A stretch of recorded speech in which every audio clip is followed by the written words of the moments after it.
નમસ્કાર દર્શકો, તમારા ન્યૂઝ ચેનલમાં આપનું સ્વાગત છે। રજૂ છે આજના સૌથી મોટા અને તાજા બ્રેકિંગ ન્યૂઝ। ચાલો શરૂ કરીએ આજના મુખ્ય સમાચારો સાથે।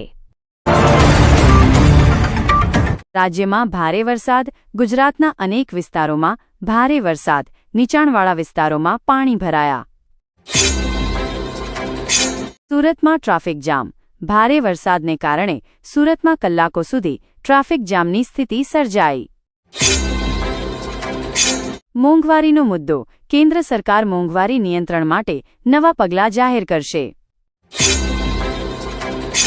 શેરબજારમાં ઉછાળો, વૈશ્વિક બજારોની સકારાત્મક અસર હેઠળ ભારતીય શેરબજારમાં ઉછાળો જોવા મળ્યો। નવી શિક્ષણ નીતિ, રાજ્ય સરકાર નવી શિક્ષણ નીતિના અમલ માટે મહત્વપૂર્ણ બેઠક યોજશે। આરોગ્ય ક્ષેત્રે નવા પ્રોજેક્ટ, ગ્રામીણ વિસ્તારોમાં આરોગ્ય સેવાઓ સુધારવા નવા પ્રોજેક્ટ્સની જાહેરાત। કૃષિ ક્ષેત્રે રાહત, ખેડૂતોને પાક નુકસાન સામે વળતર આપવા સરકારની વિચારણા। સુરક્ષા વ્યવસ્થા, આગામી તહેવારોને ધ્યાનમાં રાખીને સુરક્ષા વ્યવસ્થા વધુ સઘન કરાઈ। આ હતા આજના મુખ્ય બ્રેકિંગ ન્યૂઝ।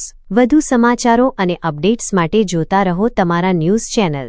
અમને સબસ્ક્રાઇબ કરવાનું ભૂલશો નહીં અને બેલ આઇકન દબાવો, જેથી તમને નવા વિડીયોની નોટિફિકેશન મળતી રહે। ફરી મળીશું નવા સમાચારો સાથે। શુભકામનાઓ।